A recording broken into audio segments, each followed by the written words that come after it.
His question is education the means to purify our cup of water?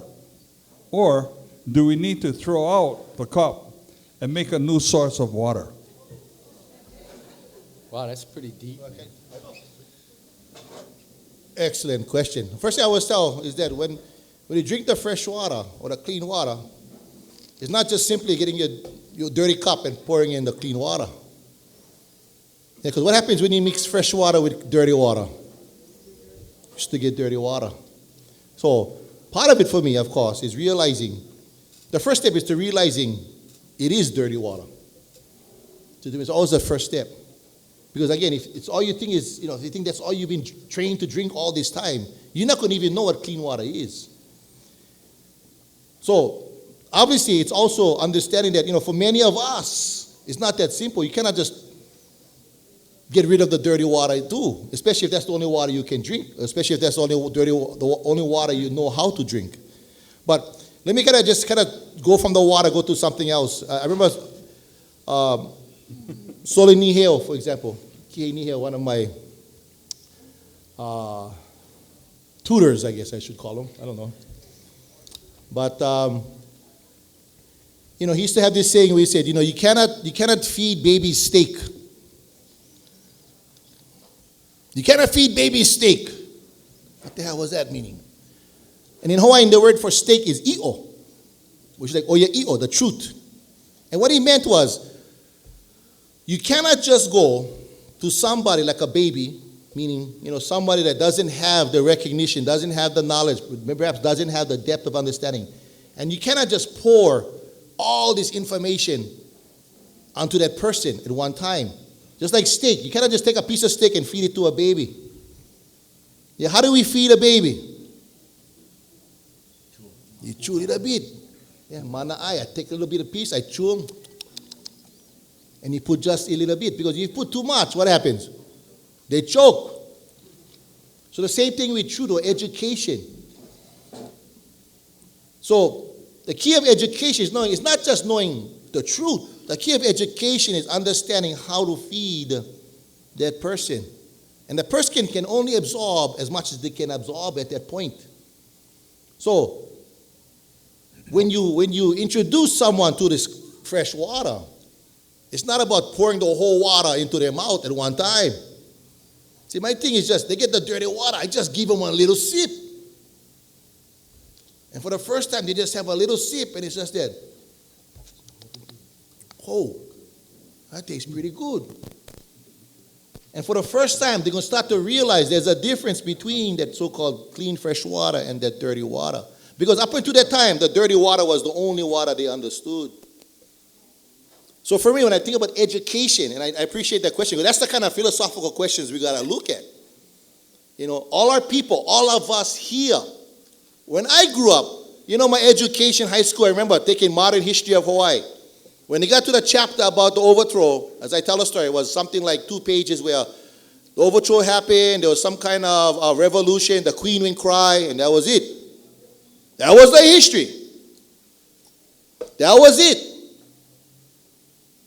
But as slowly as you start to understand more and more and more, then it's not just you realize the truth, but then you also realize the harm and damage that the dirty water had. See, it's not that this is not innocent. That's why I say when you think about education, we got to remember education isn't just education. There's something called miseducation. I always tell people there's a difference between being Hawaiian educated and an educated Hawaiian. Think about that. Educated Hawaiian get plenty running around out there. They think they're educated. They think they're pretty smart. And I always tell this story. Once, many years ago, I had gone to Washington, to a small school in Walla Walla. With me and Whither, I forget, one of these small private schools. I did a talk. I walk up to the big stage, whole audience is out there. And in the very middle, I had all these Hawaiians, young Hawaiian students, and I stood up and asked the first question. I said, who discovered Hawaii?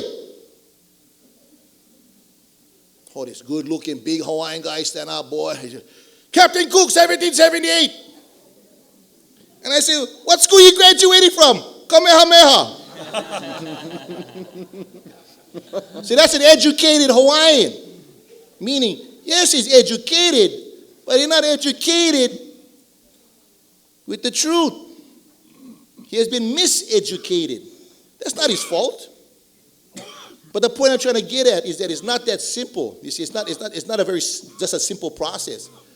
So when we educate, and I say when I tell people, and see, education is not just for me as an educator in the schools. All of us here, we all have kuleana to educate. All of us. Every single one of us. Every single one of us should help our friends and family to take a little sip of that clean water. See, once it takes a sip, now you got to turn and they got to start to understand what that dirty water is. Because now they're going to start to question. Now they're going to sit back and look at history and start to wonder, gee, did that really occur? You know? I mean, one of the things I had conversations with Dr. Sai, I remember this is one of, I use this in conversations all the time when I educate. Yeah? The common mythology, yeah? Oh, they stole all the Hawaiian land. Wow, they stole all the land. And of course, you cannot steal land. You cannot steal land. They stole Mauna Kea. Huh? Where Mauna Kea went? Where? Mauna Kea is still there. They stole your mind. You see, that's the thing, you understand. It's not the land was stolen. It's your mind that was stolen. The mountain is still there. You just got taught to believe that somehow that the mountain actually belongs to them. You see, that's the point about education or miseducation. And that's why we are responsible for the education of ourselves. We are responsible, as Dr. Sai talked about, there's a lot of bullshit out there too. And the best way to get rid of bullshit is to challenge the bullshit with facts and truth. That's why I say truth is the key. Truth is the key. This is not about some fast scam to go fat in your pocket. This is not about some fast scam, so, Hawaiians, we get a nice check later on down in the future. Because I tell you, I hear that from Hawaiians all the time. That's not my motivation. That may be for some. But the reason that is that motivation, again, because, you see, they start thinking that's what it's about. I get the best checkbook around. That's what it's about. Oh, I can get one check for the government. That's what it's about. See, that's part of that miseducation. We'll be just like the Indians because, the Indians get one check. That's bullshit. Some Indian tribes get checks. But the same tribes, I tell you some of the same tribes, go find out if their language is still alive. Go find out if they still control their education. Go find out if they still have sacred sites that they control. No? So, point being, when people use that kind of language, the ones who only understand their dirty water, see, they get quickly manipulated. And that's why it's important that all of us here, always challenge that with the truth. We always challenge that with the truth. Because to me, that's what can overcome the miseducation. That can overcome this brainwashing, indoctrination, coercive assimilation, all these fancy words that they use. The robbing of our nationalism, the robbing of our minds, as I say. As Kwaipuna Pre-Gene used to say, don't worry about the chains on your feet. Worry about the chains on your brains. Because if you get chains on your feet, you still know that you chained, you see. When the chains are on your brain, you don't even know that you chained. You think you're walking around. You think you're free. When in reality, the chains on your brains are a lot more destructive, a lot more detrimental.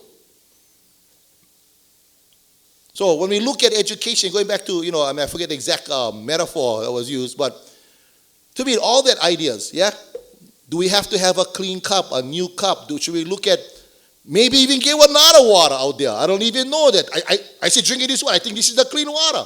Maybe get one more clean than this water. And the way example I gave was, we are American. Oh, we are Native Americans. Wow.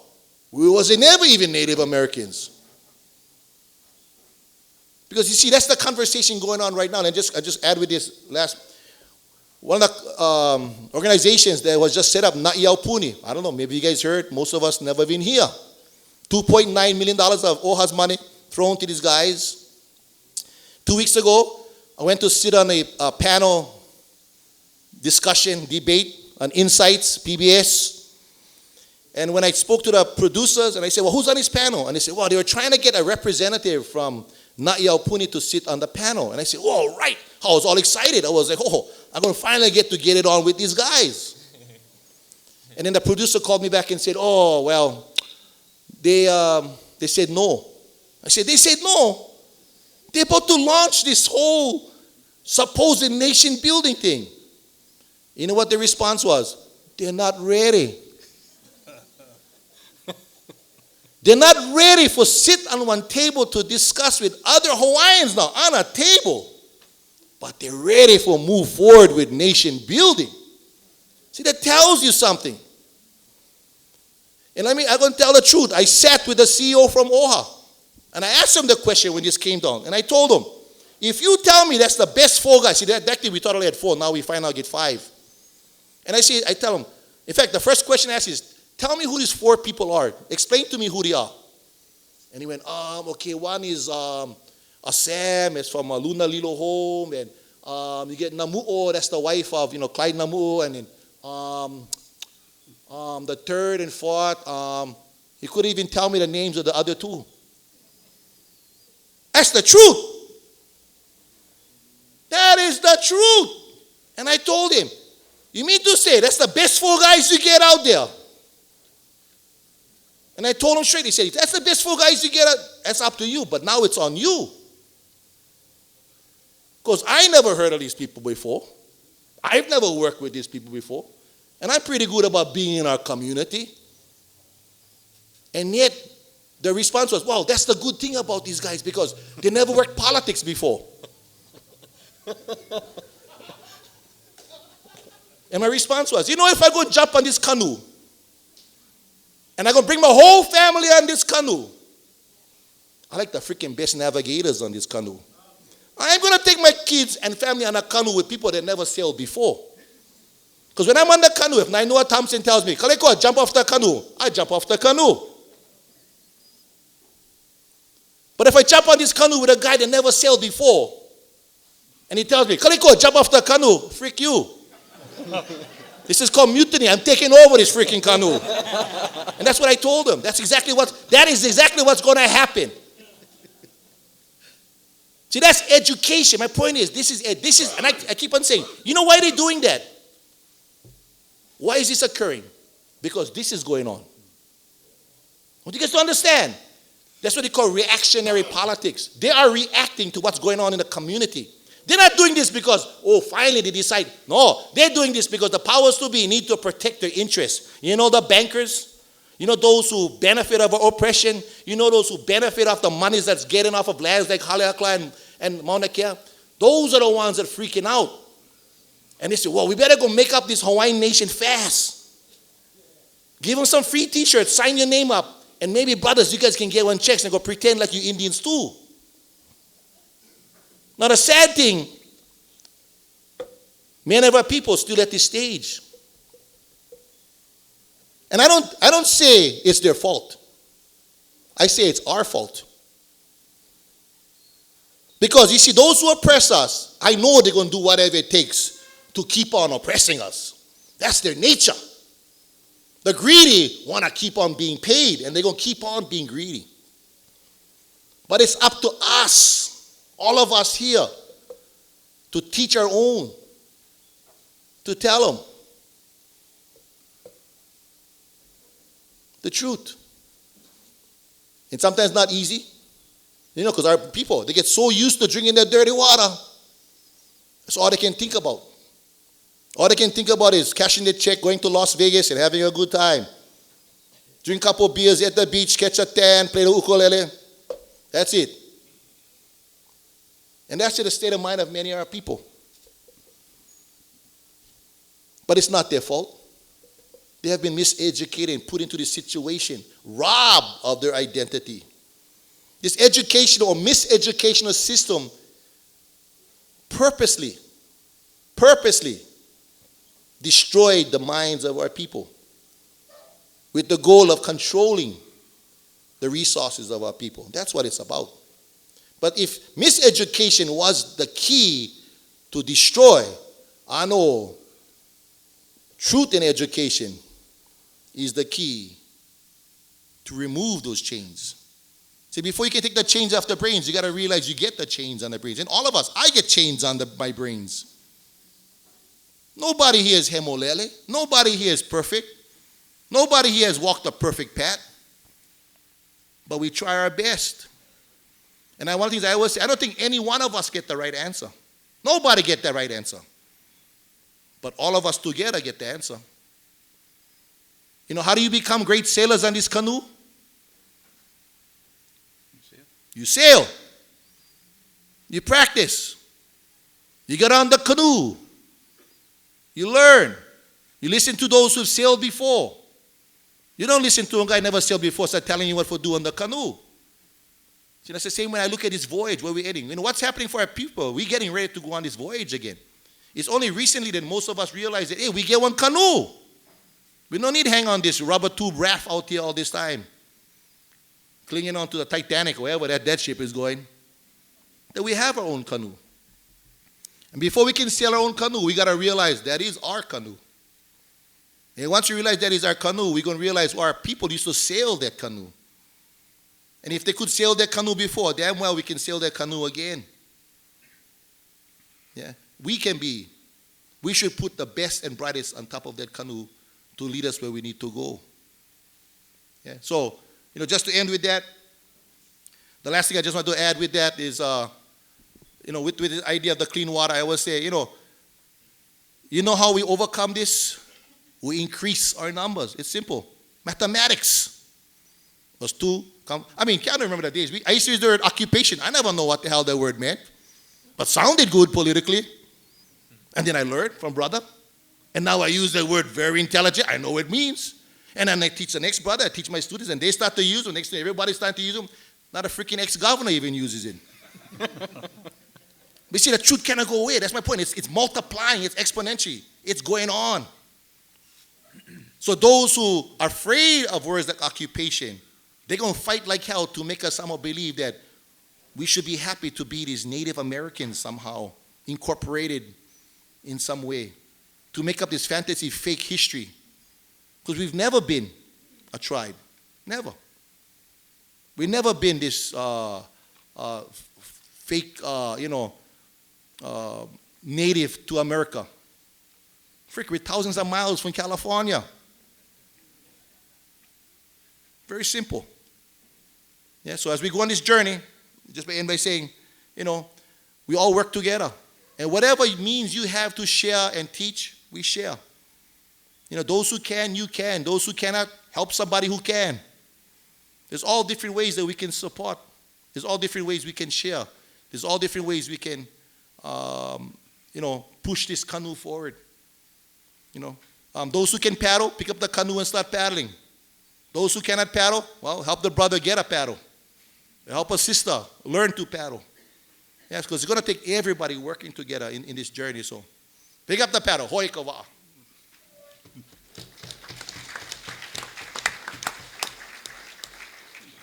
I can add real quick in, just coming from a political science standpoint. We have what is called comparative politics. Yeah. And comparative politics is actually comparing and contrasting governing systems, because when you start to compare and contrast, you start to draw out sometimes some similarities, but also some ambiguities and also some distinctions. That's a way to learn. Okay.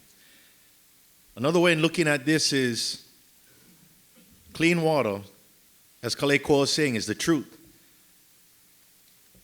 Dirty water is a lie.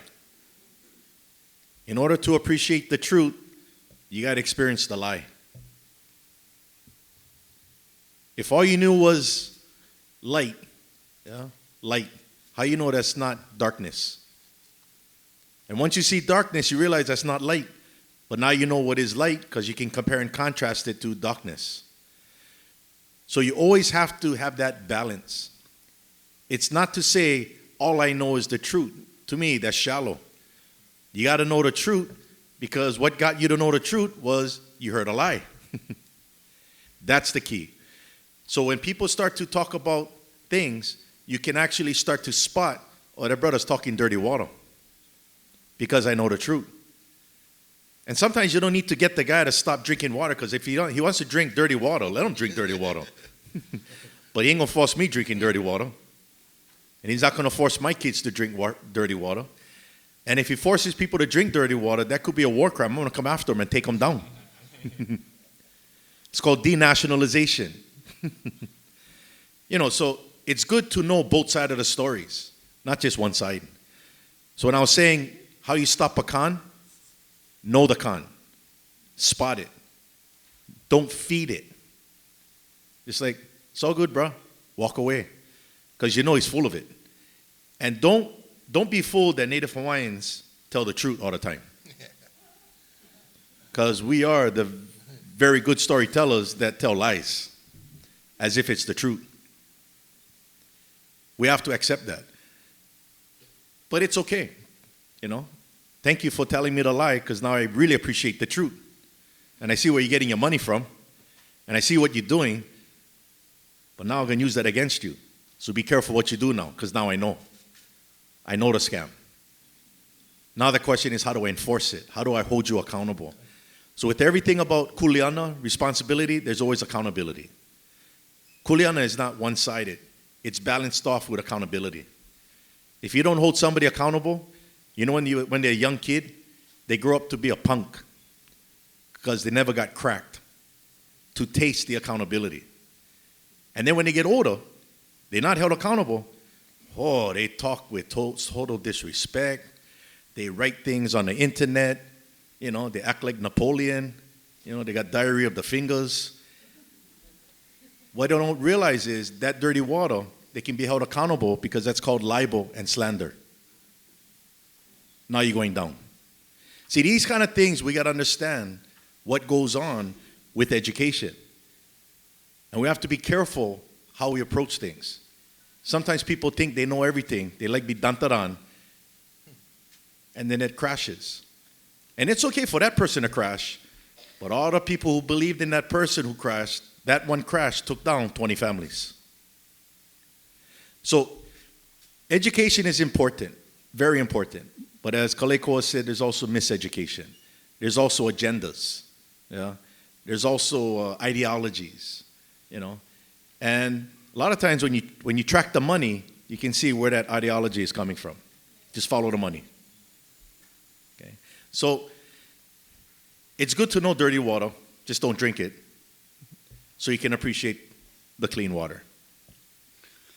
Real quick, I wanted to give you guys some additional information. As Kaleikoa said, they don't know all of the members at that time for the Yell Pune, yet they're going to give them $2.9 million.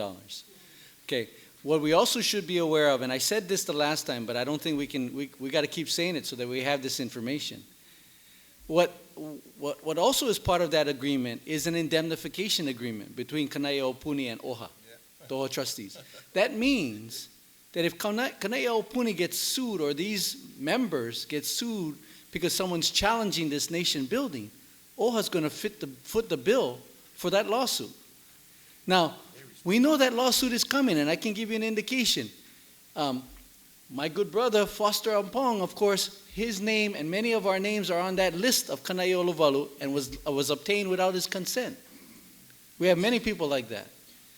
They have an effort going on headed by the former Attorney General Mike Lilly to use those names, and in fact that's what they wanted to use those names so they could get the entire list from OHA to disclose the list of everyone on Yell Pune. What they're doing eventually is they're setting up that lawsuit. So that lawsuit's going to come when the nation building is nearing its conclusion. And what ends up being an initial cost of $2.9 million, which they gave, they're going to end up spending up 12, 13, 14, 15 million to settle the lawsuits. They're also going to be footing the bills for those attorneys like Mike Lilly who sued OHA. So think of it in terms of the waste of money that could be used to protect our resources, that could be used for our charter schools. On top of that, we already know they spent over $30 million trying to support the Akaka bill. So when we add up all the waste of money for this nation building, which they knew was doomed all along, I mean, I don't know if you're a conspiracy theorist like I am sometimes. Boy, this is a perfect scam for somebody to make a lot of money off of monies that belong to us as beneficiaries. So we need to keep that in mind, and we need maybe perhaps to continue to remind our trustees and our CEO that this is not $2.9 million, that this is going to cost you a whole lot more. And maybe it's something to consider and get out now while you've already wasted so much of the money. Quickly, from my perspective, I have a little different perspective on the cup issue.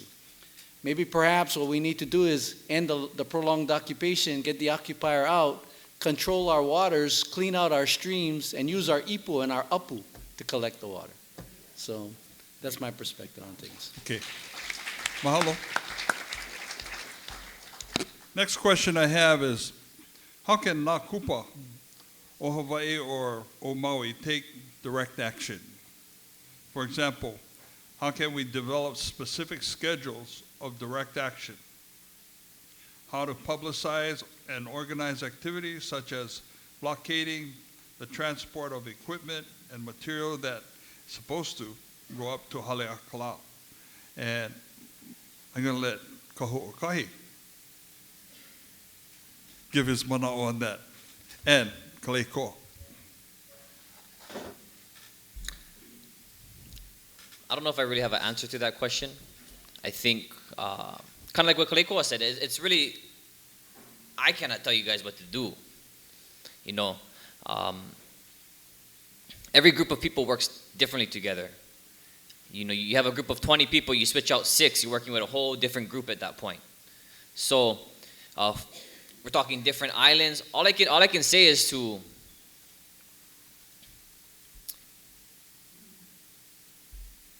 don't work alone. It's to utilize each other, utilize our communities. I think we live in a world that's very individualistic in a sense. You need cocoa, you need help. Nah, I get him.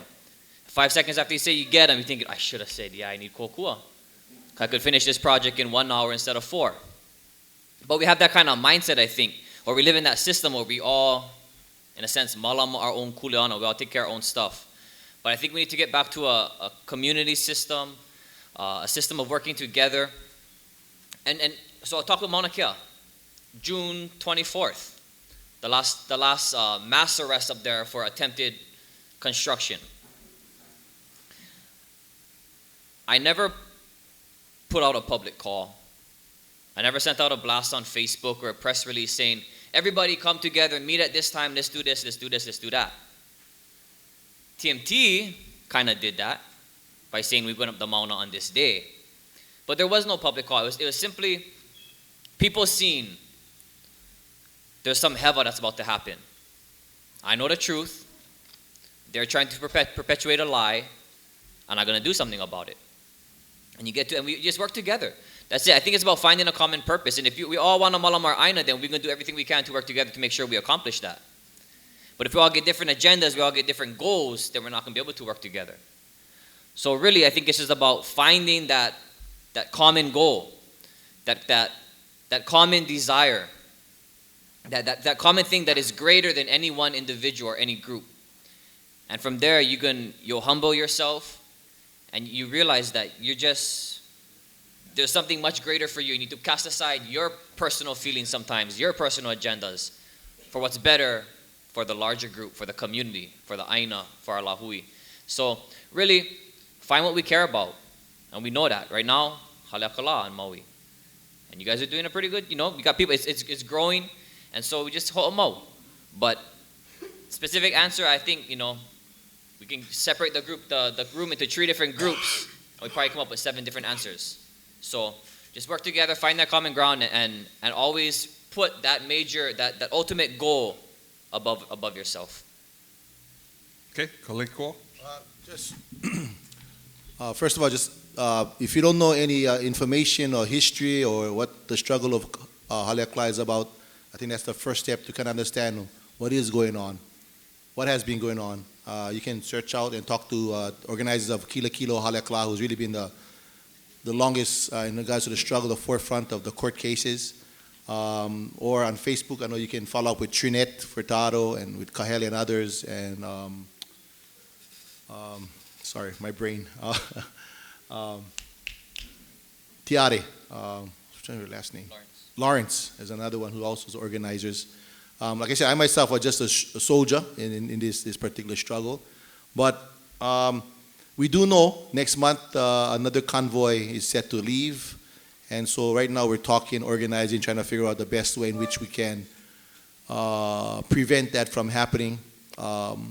As you all recognized, if you saw any of the footage, Maui Police Department, the prosecutor's office, and the National Solar Observatory people prior to last week already had met and really planned out their offense.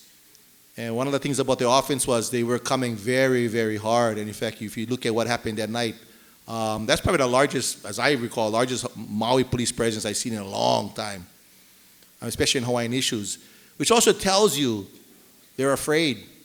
You know, I expected maybe 15, 20 police officers. I mean, they came with 50, 60 just at the gate. And then I was told they had other forces up above, up at Keikauliki, including the SWAT team had already been mobilized. Think about that. Peaceful protests, people from Maui in our own homeland. But what I would say too, that also exposes their fear. That also exposes how afraid they are, as I say, of an educated Hawaiian and educated public. They understand real quickly, I think real quickly we may have hundreds of people on the streets. You know, so, I mean, we're going to admit they outgunned us that night. You know, they came hard, more than I had expected. But maybe next month, maybe you have a different story. And so, you know, all I can say, like at Kaho'okahi, I had mentioned, you know, we need to be educated, work in unison. The idea of kapua aloha and this idea of, you know, really with, you know, using nonviolence as the key to persuade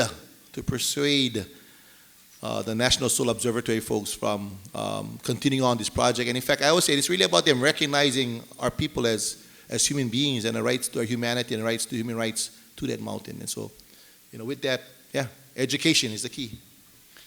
I also see another perspective. I think that's awesome. When I hear the information that they came ready and they came hard, it also is a tax on their system to come so hard. So maybe the fact that we keep going back and make them keep coming back hard and expend all their resources, at some point they might start to think there might be a better way to do this. Maybe we need to sit down and listen. So sometimes there's a positive you can take from that as well. So I would say next time go with even more, or next time you might decide there's going to be more than one protest in different areas. You know, so that tapping their resources is something that sometimes makes them consider another alternative or some other decision. So. Okay. Another question, and this goes to you, Dexter and Keanu. What is the purpose for entering an illegal bankruptcy court? Illegal bankruptcy court. What is the purpose? I guess the simple answer would be none. But let me put it in this. I guess I have to understand the context. I guess what they're talking about is the bankruptcy court that they filed in federal court. So let me just understand that I'm answering the question from that context. Yeah, it's not sure if it's foreclosure or monetary bankruptcy. So let's assume foreclosure. Yeah, and let me assume it's foreclosure. So what's happening in that scenario is that usually the bank is suing a homeowner to try to get their land because they haven't paid their mortgage. And they usually are doing that in circuit court. And the case is usually proceeding because up to now, the courts are allowing these banks to move forward with the foreclosure. So this person is feeling the threat of losing his or her home. And he may or she may have retained us to make the argument on lack of subject matter jurisdiction, and we have made that argument, but for now the court has denied our motion. So this person continues to feel that threat of losing the home, and it's a real threat. So what they've decided to do is to retain the bankruptcy or to utilize the bankruptcy method, because if you get into bankruptcy and a plan is developed under bankruptcy, it usually stays the circuit court proceedings. So they've decided that bankruptcy for now is an option to help them save their home. Okay? And if you get on a plan and you make the plan under bankruptcy, usually it is sometimes a method that allows you to save your home. And I can't fault anyone for doing that because you have to decide what's your priority. But you've made the decision at this point, and again, I won't fault anyone, but you've made the decision to accept the legitimacy of their courts in order to protect your home.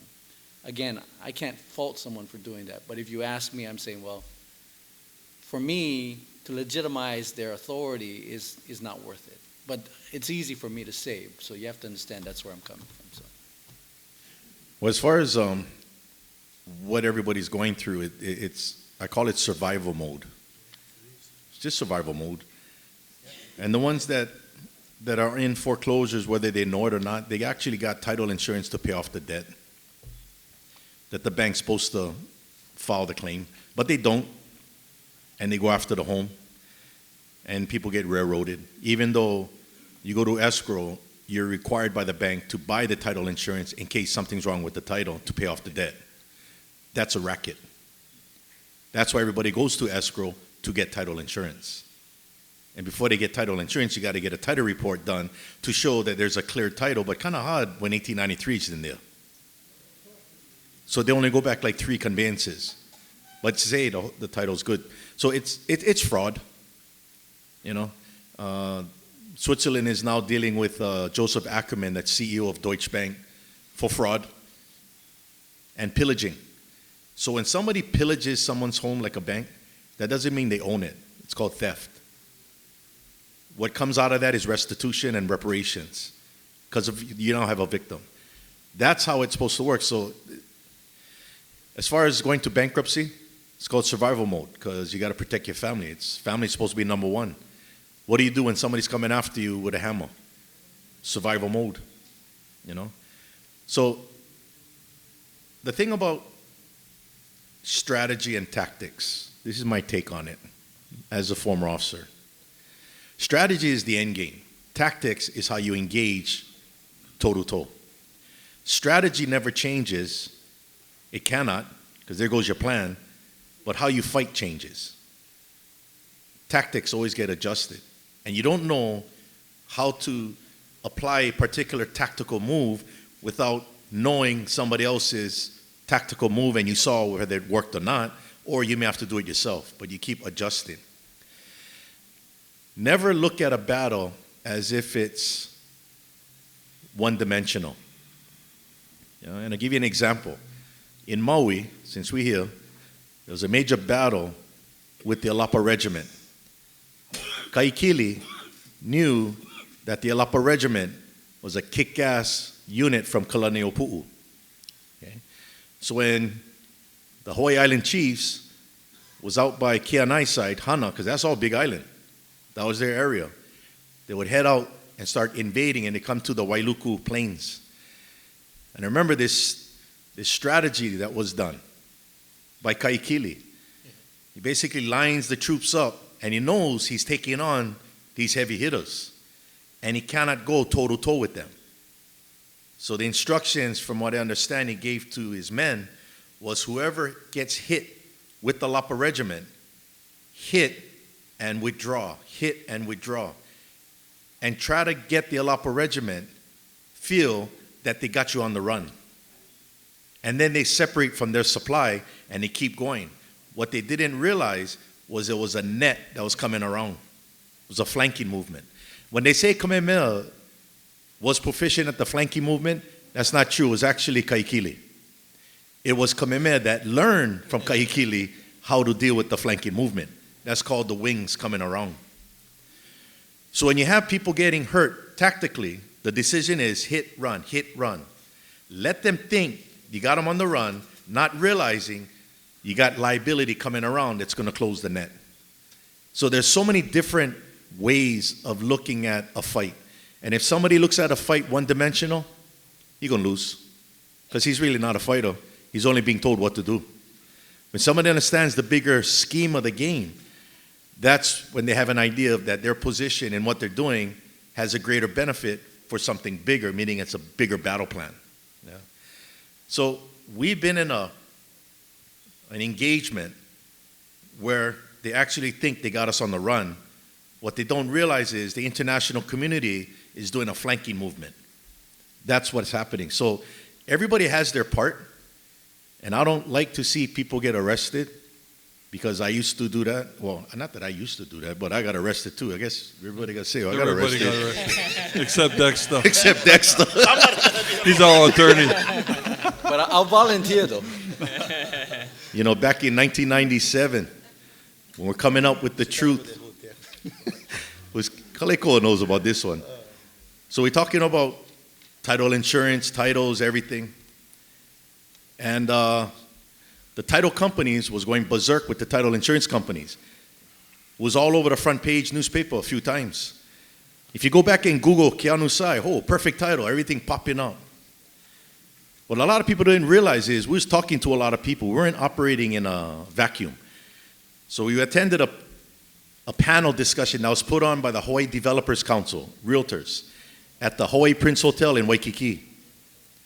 I sit on this panel, myself and Donald Lewis, Perfect Title Company, with David Peach, president of Title Guarantee Escrow, Bruce Graham from Ashford and Riston law firm, and he teaches land titles at the law school, Neil Hulbert, representing Chicago Title Insurance Company, he's from Alston and Hunt, and me and Don.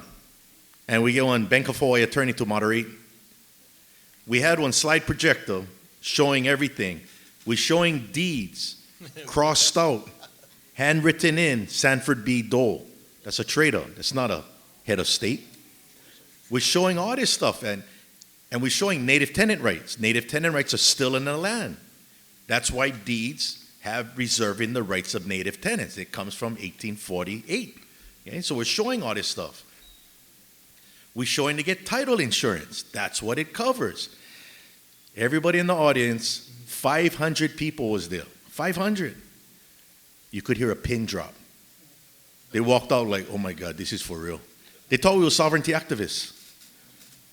After the thing was Paul, Bruce Graham comes up to me. He says, you know, Keanu, we got to talk. I said, okay, what's up? He says, you're taking these people down the wrong road. People are going to get hurt. I said, no, Bruce, all we're here to do is talk about title reports. And I said, yeah, I'm showing the clean water, and and I said, here's what dirty water looks like, here's clean water.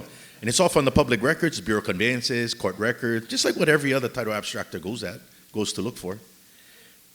So I said, listen, I'm not here to argue with you because I really don't care what you think. I really don't. We're a title company, we do a title search. All you got to do is go line by line and refute the title report. And I sent you a title report, an example, which was my property and my parents' property to you 2 weeks ago before this symposium, because I wanted you to size us up.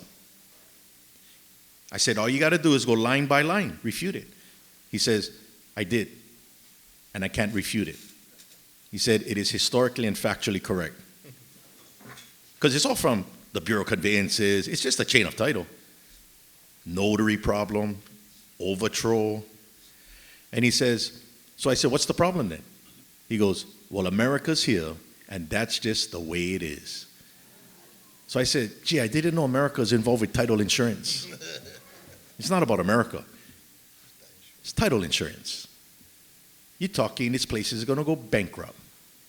So now you're attacking the people who saying the emperor has no clothes on. So I said, you know what, Bruce, we're solid. Because if you could refute it and we still talk about it, then you get us on fraud. Come after us. Not a problem. 1 week later, our offices in July of 1997, we get raided by the Honolulu Police Department White Collar Crime Unit. They shut down Richard Street, to make a big spectacle. And the White Collar Crime Unit comes up, guns out, and we get arrested for racketeering, money laundering, tax evasion, and theft. How's that? I went, let's go. Because you don't attack something that's frivolous. You attack something that's a threat. And then I'm walking downstairs in handcuffs, And one of the detectives, Detective Jill Cowie from the White Collar Crime Unit, is sitting in the van. She comes up to me and she hugs me and she apologizes. She says, our unit was not even investigating you guys. This came from the top. Yeah, Cayetano. That's where it came from. So the big insurance people go to them to say, if you don't take them down, we taking you down. And then newspapers present me like I'm some charlatan, thief, racketeering. You guys know what racketeering is? That's Al Capone stuff. You know, give me that money or I'm going to poke you with this pen.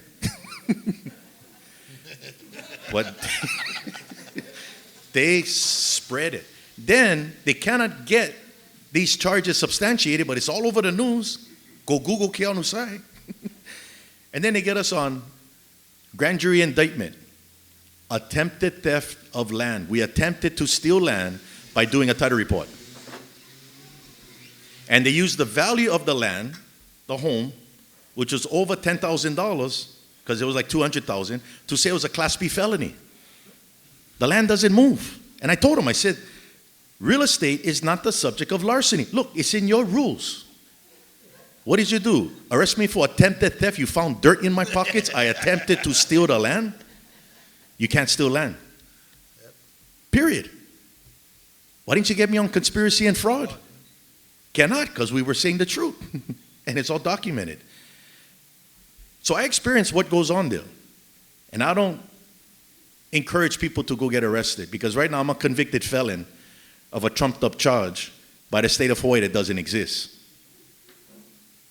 And I'm a pig hunter. I can't even give a 308 Remington anymore. That pisses me off. But that showed me how they scared and what they would do. Right there, I got to watch for my family. Why do you think a lot of times you only see me out in the front? People think I'm alone. No, I get plenty of people behind me, but I know what happens when you get attacked. See, I can handle the hit. That's all good. But I don't want to bring my family into this. And the things that I work on has only escalated to more serious stuff. It's almost like I'm still back in the Army, just fighting with different weapons. Still thinking strategically. Still knowing how to keep your head low. Number one, always get intel. Keep getting intel to feed the battle plan, because the battlefield is fluid, never static. Adjust. Turn on a dime if got to. So I'm very much in that mode. And then I see a lot of people start re-looking up this stuff in perfect title. Then they start spreading rumors about me saying that I'm a crook and I'm a fraud. I was like, geez. But that was the intent. So I don't encourage people to do something until you know what you're doing. Because when I did this with Don Lewis, we knew exactly what we was doing. We were not naive walking into this. We weren't walking in eyes closed. No, our eyes was wide open. But once you get hit, then you got to play it. Now my job, how do we still fix this problem, even though I got hit? Because if you're looking at anybody that has a reason to be angry, I think you're looking at them. But I'm not angry, because I keep trying to get more information to understand how we fix this problem. Because I look at what our kupuna went through. Man, who had a reason to be angry? Queen Lili'uokalani. Yeah, all the names she was called. Monkey, uncivilized, Navahi, the worst threat to the republic, so they got to arrest them, Kaulia. We're living in I think we're reliving that time, but we're going to finish it. And we're going to do it right. But it has to be done with aloha. That's what I learned. So I'm not the angry type to shove it down somebody's throat. The time will come, yeah? And I just got to keep looking to our past to guide us into that future. Because it's really our kupuna that I'm doing this for, not for everybody today. We should all be doing this for our kupuna, yeah? Not looking at each other to follow each other. Look to your past. What are they telling you to do? And if you read and understand Navahi, that is a heavy man, solid. If you go back to understand who was, Timoteo Ha'alilio, who secured the recognition of Hawaiian independence in 1843. He left Hawaii. he never came back alive. How come nobody knows about Ha'alilio? You know? These are the memories that we got to revive. We got to bring that forward, you know? And then we will naturally move forward because our past is driving us to move forward. We're not driving forward, they're pushing us. That's the key. Huh? Okay. Thank you. This is a perfect segue what Dr. Sai just talked about to the next question. This is going to be the final question. I've got a bunch of other questions that we haven't been able to get to in Kalamai, but one word answer from all of you. One word answer. A little girl was told to pick a famous American in history in her class and write a report. I told her to report on James Blunt. She taught her teacher that day. Who else should we talk about to have her study and present that to her teacher? Kaleikoa. Anybody. American. Any American. American or Hawaiian? Because it's James Blunt. Oh, I thought is it American? Or See- Yeah, a famous American in history, but if you were asked that question, who would you recommend? If any American, I say John Brown. Grover Cleveland. Grover Cleveland. Oh, the girl already said Blunt. James Blunt. Jeez. I think we might, wait, no, the question is someone we should study more of an admiration? Not admiration, but present for information to the class and to the teacher. Well, for me sometimes, and it's just my way, I like to learn sometimes about my enemies, so maybe I'd say Sanford B. Dole. You know? That's right. So, Say, same route, John L. Stevens. so. Compare and contrast. Dirty water, clean water. And I would say John L. Stevens' daughter, who was killed on Hawaii Island, trying to promote the overthrow of the Queen. She was killed up in Volcano. That's why John L. Stevens had a vendetta against the Queen. Okay. With John Brown. Yeah. So now you guys got to go study, go check out Wikipedia. Okay, everybody, I'd like to thank all of you for coming and joining us tonight. And again, ku'uipo, mahalo nui loa to you. Thank you, Kui. And to your organization and everyone here. There was another question about trying to talk to Dexter about retaining him. You need to talk to him directly. Okay? Mahalo, everybody, for joining Mahalo. us. Tomorrow, what time tomorrow? Tell him. You're going to tell them? They was asking what time tomorrow. They're asking outside. So maybe